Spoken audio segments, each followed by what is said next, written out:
Az Atya, Fiú, Szentlélek nevében.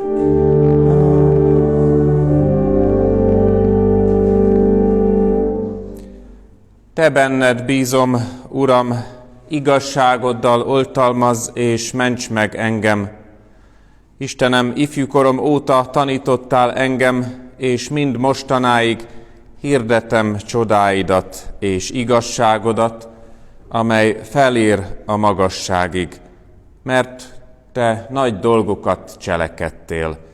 Te benned bízom, Uram, igazságoddal oltalmazz, és ments meg engem. Imádkozzunk.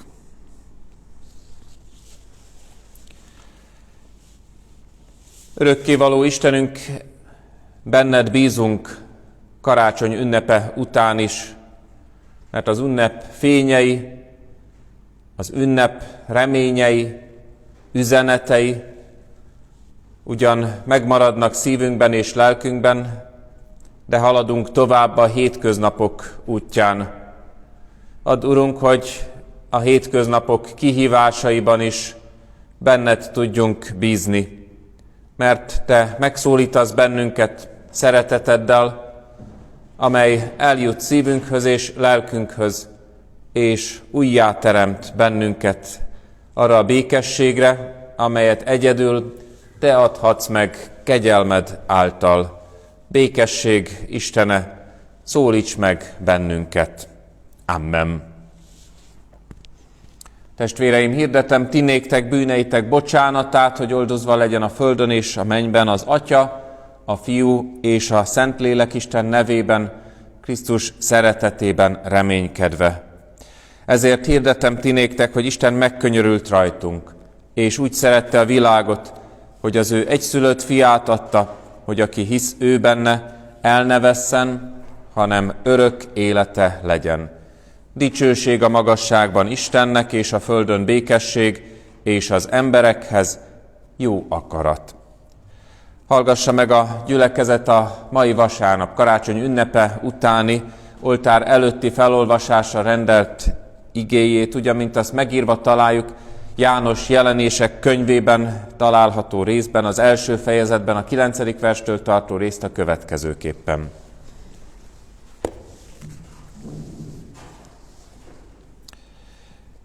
János látomása Patmos szigetén. Én, János, testvéretek és társatok Jézussal a szenvedésben, a királyságban és az álhatatosságban, Patmos nevű szigeten voltam az Isten igéért és Jézus bizonyságtételéért. Lélekben elragadtattam az Úr napján, és hátam mögött hatalmas hangot hallottam, mintha trombitáltak volna, amely ezt mondta: amit látsz, írd meg egy könyvben, és küld el a 7 gyülekezetnek: Efezusba, Szmirnába, Pergamonba, Tiátriába, Szárdiszba, Filadelfiába és Laodiceába. Megfordultam, hogy lássam, milyen hang szólt hozzám, és amikor megfordultam, 7 aranygyertyatartót láttam, és a gyertyatartók között az emberfiához hasonlót, hosszú palásba volt öltözve, mellén aranyövvel körül övezve. Feje és haja fehér volt, mint a hófehér gyapjú, szeme, mint a tűz lángja. Lába hasonló volt a kemencében izzó aranyérchez. Hangja olyan, mint a nagy vízek zúgása. Jobb kezében 7 csillagot tartott, szájából 2 élő éles kard jött ki, és tekintete olyan volt, mint amikor a nap teljes erejével izzik. Amikor megláttam, lába elé estem, mint egy halott. Ő rám tette jobbját, és így szólt: ne félj, én vagyok az első és az utolsó, és az élő. Halott voltam, de íme élek örökkön örökké, és nálam vannak a halál és a pokol kulcsai. Írd meg tehát, amiket láttál, amik vannak, és amik történni fognak ezután. Boldogok, akik hallgatják és megtartják Isten igéjét. Isten igéje legyen útmutatás számunkra. Készülve az igehirdetésre, a 171. énekünk első 2 énekversét kövessük.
Itt a karácsony, itt a megváltó, szálljon az égig boldog ének szó.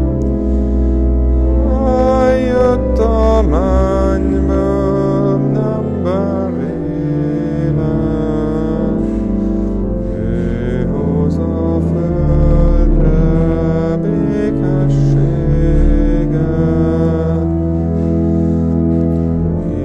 Itt a megváltó, itt a szeretet, hogy ott ára senki nem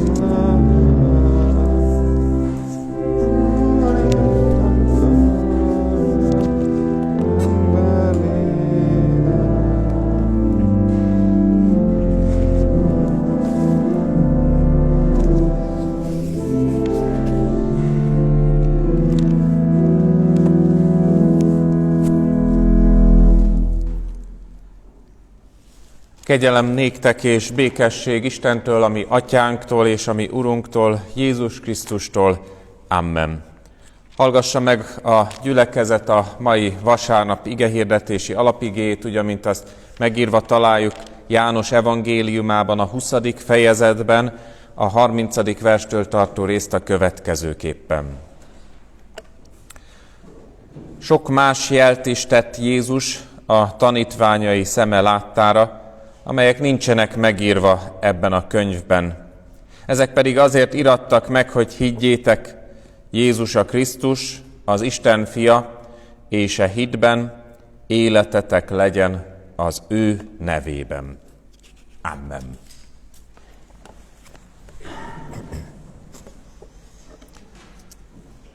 Kedves testvérek, ilyenkor, karácsonykor az ember még a szobájából is kényelmesen körül tekinthet, és szinte bejárhatja az egész ország templomainak sokaságát, és hallgathat igehirdetéseket innen, onnan, és a sok üzenet. Talán sokakban föl is merül a kérdés, hogy ekkora kavalkádban mi lehet a közös üzenet, amely bennünket valahogy mégis keresztényeket összeköt, hiszen sokféleképpen beszélnek a karácsonyról. Az utóbbi években hagyománnyá vált, hogy még a média is a karácsonyi igehirdetés egy-egy részleteit kiemeli, a katolikus bíboros, a református püspök és az evangélikus püspök üzeneteképpen, és sokan talán mérlegelik is, ki mit helyezett hangsúlyos üzenetképpen, tanításképpen a karácsony lényegének. Azt gondolom, hogy nem baj, ha sokféle üzenet hangzik el. Hiszen Jézus születéséről is, Jézus élettörténetéről is a Szentírás 4 különféle evangéliumot jegyez fel, és talán ez is jelzi azt, hogy különféleképpen gondolkodtak már az evangélisták is, hogy mi a fontos abban, hogy Jézus megszületett. Mi a fontos abban, hogy Jézus Krisztus szeretete itt a földön közöttünk van. Ha elindulnánk egy ilyen jelképes zarándok útra, akkor juthatnánk olyan templomba, ahol ma is azt hangsúlyozzák, hogy Jézus születésének a történelmi ténye, az olyan történelem filozófiai tény, amelyet ha megvizsgálunk, hogy mi történt valójában, akkor nagyon sok érdekességet találunk. Megtalálhatjuk azt az érdekességet is, hogy hát igen, vallástörténeti párhuzamok vannak.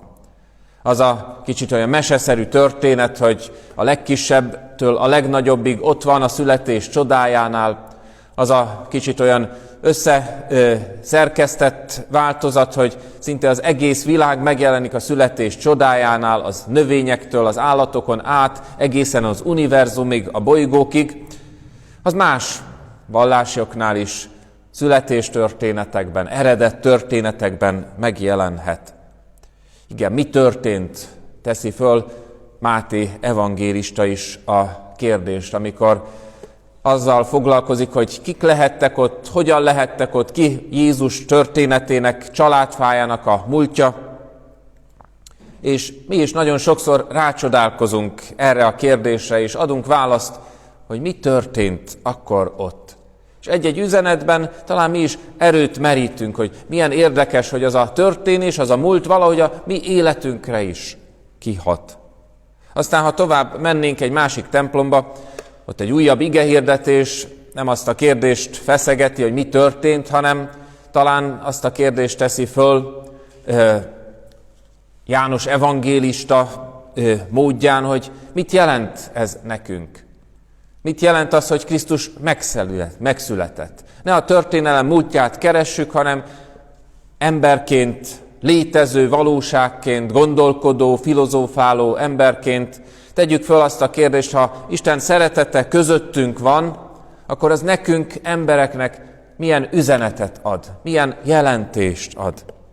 Mit jelent egzisztenciálisan nekem, hogy Krisztus megszületett? Hogy az Isten nem marad a távlatban, a távolságban, hanem közel akar érkezni hozzám, emberhez. A kérdéseimmel, gondolataimmal, reményemmel, bizodalmammal konfrontálódni akar az Isten. Mit jelent az Isten érkezésének titka? Aztán egyfajta ilyen egzisztenciális teológiaképpen hallhatjuk az üzenetet, és ha tovább megyünk, talán betérünk egy olyan templomba, ahol nem azzal foglalkoznak, hogy mi történt, hogy mit jelent, hogy mi az egzisztenciális üzenete, hanem nagyon is progresszív módon, hogy mit tudunk cselekedni. Mi az, ami bennünket elhív abból a tényből, hogy Krisztus közöttünk, emberek között van. Talán Lukács evangélista ez, aki ebből a szemszögből leírja nem csak a születés történetét, hanem az egész evangéliumi történetét, hogy Jézus azért jött a földre, azért érkezett közénk, hogy annak legyen valami cselekvése az ember számára. Hogy ahogy Jézus kiállt az elnyomottak, a kitaszítottak mellett, az üldözöttek mellett, ahogy Jézus szembesíti az embert a bűnnel, az erőszakkal, a hatalommal, a hatalom visszásságával, úgy a Jézus követő ember is ebbe a cselekvésbe lépjen bele, és kezdjen el cselekedni, kezdjen el szót emelni emberekért, akik háttérben vannak, szegényekért, nőkért, vagy kezdjen el valamit tenni a hatalommal szemben.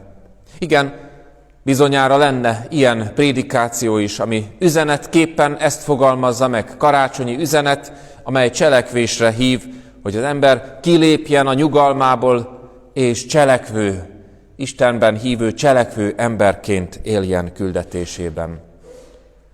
És lenne talán olyan prédikáció is, amely Márk evangéliumához hasonlíthatja a születés történetét. Igazából nem is írja le a születés történetet.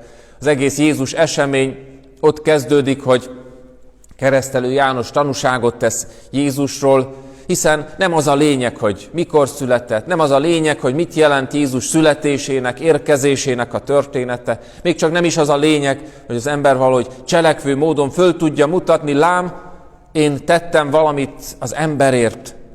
Márk evangélista sokkal szelídebben, talán egy lépést hátrább lépve próbálja illusztrálni, hogy az igazi lényeg az a megváltásban van. Az igazi titok abban van, hogy Krisztus keresztje és feltámadása valahogy életünk részévé válik. És hát persze életünk része a születés is, de a születés csillagát is csupán a kereszt világosságából értheti meg az ember, és a feltámadás dicsőségéből láthatja. Igen, mennyi üzenet, amely megszólíthat bennünket, megérinthet bennünket.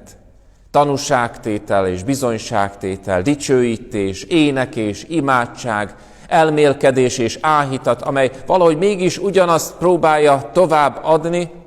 Ember, gondolkodj el, az Isten érkezésének története téged szólít meg.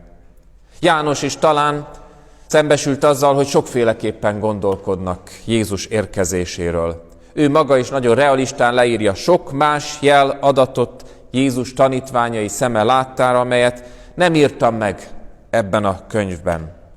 De amit megírtam, azt azért írtam meg, hogy higgyétek, Jézus a Krisztus az Isten fia.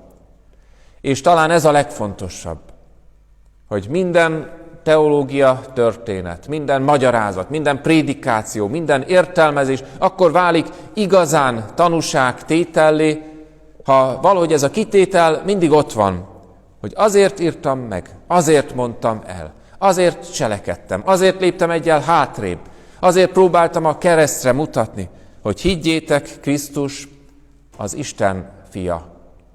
És akkor válik igazán tanúságtétellé. Abban a pillanatban, amikor talán az üzenet inkább rólunk szól, inkább a saját kétségeinkről, félelmeinkről, vagy a saját egónkról, akkor valahogy félrevittük az irányt.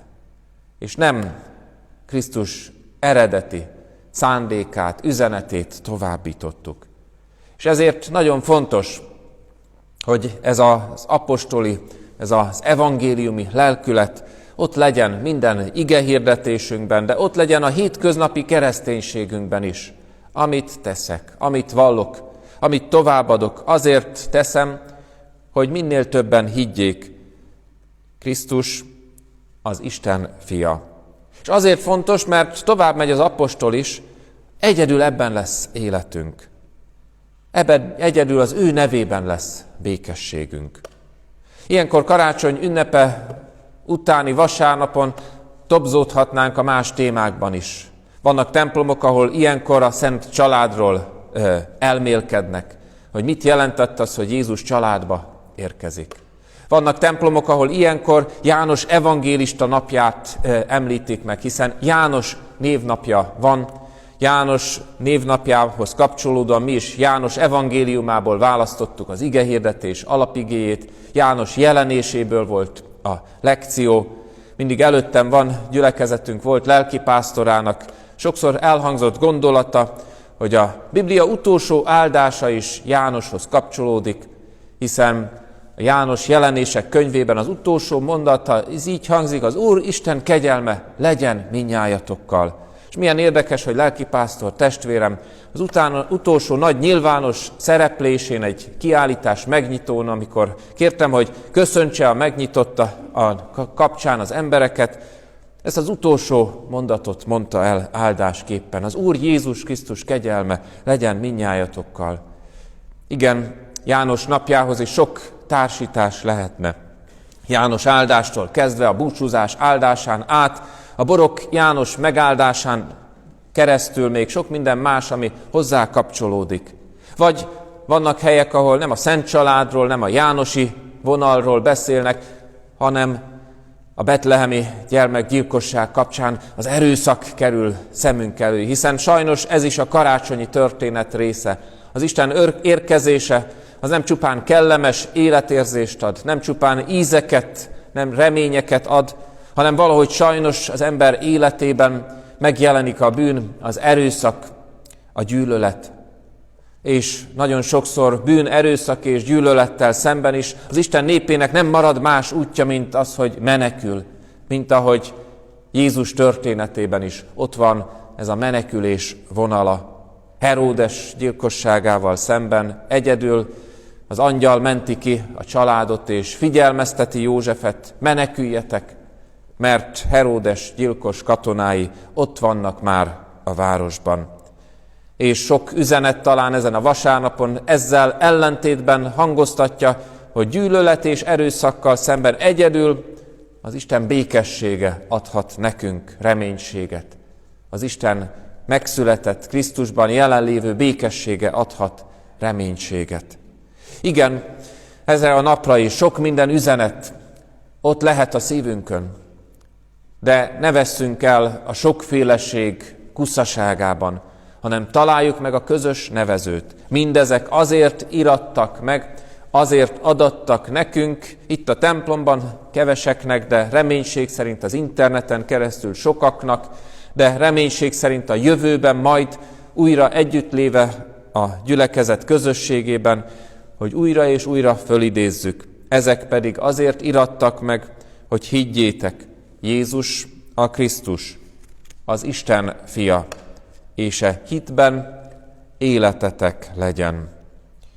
Kedves testvérek, sokszor kérdezik az embereket, a nevesebb embereket, hogy mit gondol az Istenről, mit gondol Jézusról. Egyik ilyen kérdés alkalmával egy nagy gondolkodó azt mondta, nem az a fontos, hogy én mit gondolok az Istenről, az a fontos, hogy ő mit gondol rólam, hiszen ez a lényeges, hogy ő Krisztusban szeretetre és békességre hívott el mindnyájunkat. Ennek legyünk a hírvívői, a tanúságtevői, életünkkel, szavainkkal és gondolatainkkal. Amen. Imádkozzunk. Urunk Istenünk, köszönjük ezt a vasárnapot is, amely tovább vezet bennünket az ünnep után, talán már egy kicsit a hétköznapok bizodalmába és reménységébe. És köszönjük, hogy ezen a vasárnapon is elhangozhat az örömhír, hogy nem vagyunk egyedül, nem vagyunk reménytelenek, és nem kell hitetlenül élni ebben a világban, mert Krisztus érkezett a világba, hogy szeretete és áldása közöttünk maradjon. Amen. Jézus, a te beszéded teremjen jó gyümölcsöket, szent igéd és szent lelked igazolja meg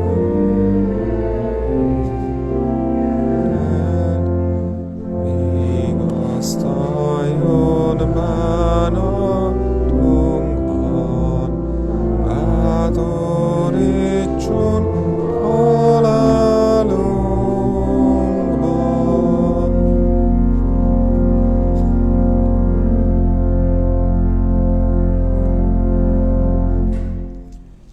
Köszöntöm a kedves testvéreket magam és felügyelőtársam nevében karácsonyi ünnepkör alkalmából, Isten áldásával és Isten szeretetével. Visszatekintve a karácsonyi ünnepkörre köszönöm a gyermekeknek, akik még ebben a helyzetben is az online közösség segítségével üzenetet adtak egymásnak, megajándékozták egymást különböző karácsonyi gondolatokkal, versekkel. Köszönöm az énekkarnak, hogy az adventi és a karácsonyi időszakban minden nap gondoskodott egy kis lelki útravalóról. Köszönöm családoknak, akik a szentesti liturgiában részt vettek, és énekükkel gazdagították a liturgia méltóságát. Köszönöm azoknak, akik követik gyülekezetünk híranyagát a Facebookon, a YouTube csatornán. Köszönöm azoknak is, akik most itt vannak közöttünk, és még ebben a nehéz körülményekben is jelenlétükkel tanúságot tesznek imádságról, de azoknak is köszönöm, akik otthonukban gondolnak imádságos szeretettel gyülekezetünkre. Legyen visszatekintve ez az ünnep is az Isten áldása, az Isten lehetősége, az Isten kegyelme mindnyájunk életére nézve, így legfőképpen Istennek köszönjük meg, hogy ezen a vasárnapon is hírnökei lehettünk az ő szeretetének. Most az előttünk lévő alkalmak kapcsán betartva járványügyi helyzet előírásait, december 31-én nem tartunk istentiszteleti alkalmat az interneten, egy élő bejelentkezéssel köszöntjük a testvéreket, de január 1-én 10 órakor szintén hagyományos személyes jelenléttel van lehetőség istentiszteletre, új év napján, tehát 10 órakor lesz legközelebb itt a templomban istentisztelet, amelyet az interneten szintén közvetíteni fogunk. Majd, ha nem változnak a járványügyi adatok, akkor reménység szerint az új esztendőben is már minden vasárnap személyes jelenléttel lehet istentiszteletet tartani. A lelkészi hivatalban vásárolható, útmutató, evangélikus naptár, ha valaki élni kíván ezzel a lehetőséggel, jelezze a lelkészi hivatal számára. Most az imádság szolgálatára készülve énekeljük a 171. énekünk 3. énekversét. Isten békessége, amely minden emberi értelmet meghalad, őrizze meg a mi szívünket és gondolatainkat az Úr Jézus Krisztusban. Amen.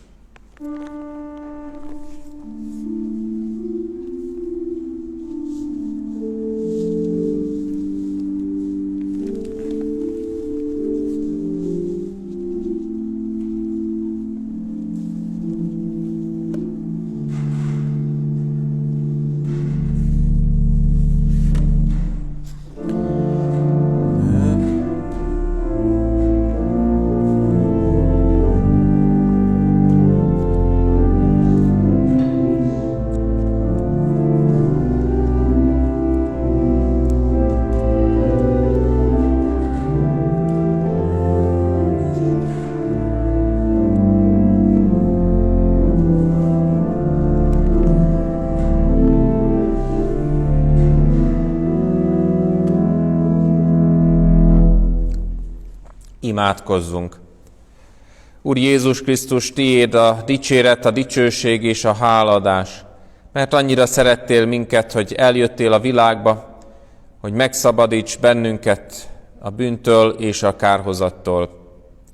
Megaláztad magadat, hogy felemelj bennünket. Szegényé lettél, hogy mi benned gazdagok lehessünk. Emberré lettél, hogy testvérre találjunk. Családodba vettél, hogy Isten gyermekei lehessünk. Jöjj, Úr Jézus, most is közénk, töltsd be szívünket mennyei ajándékoddal. Te mindenek ura vagy, és gyermekké lettél értünk. Adj nekünk éppen ezért igazi, valódi gyermeki lelket, amelyben nem a hatalmat keressük, hanem a bizalmat, amelyben nem az uralkodást, hanem az elfogadást, amelyben emberben és Istenben valódi társa találhatunk.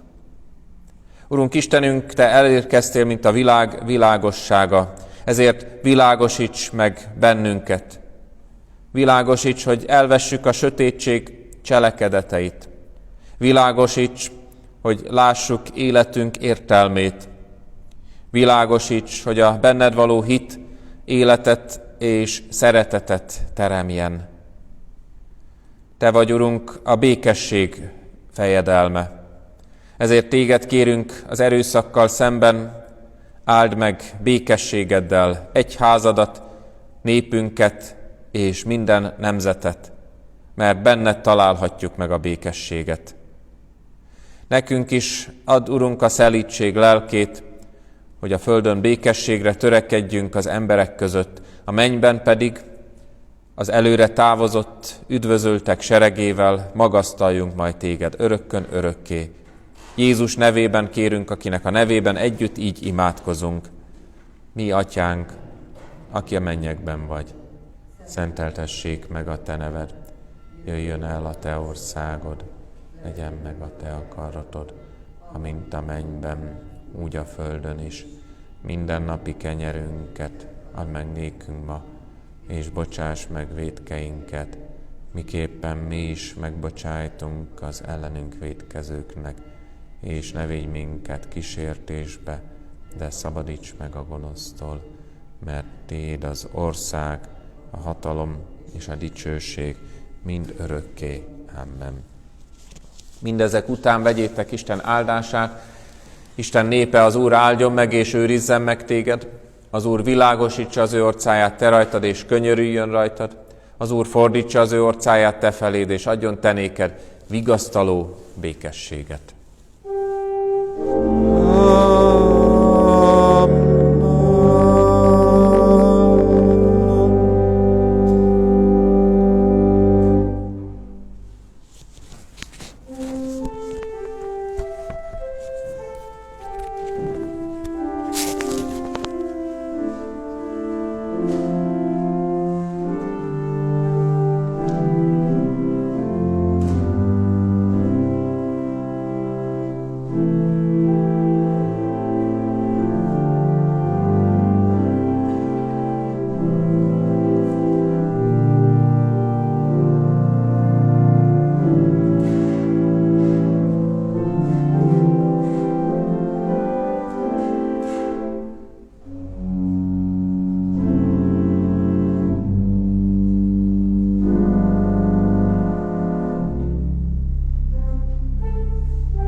Itt köszöntöm a kedves testvéreket a templom ajtó helyett, illetve az interneten keresztül is mindazoknak kívánok Istentől megáldott vasárnapot, akik követték szertartásunkat.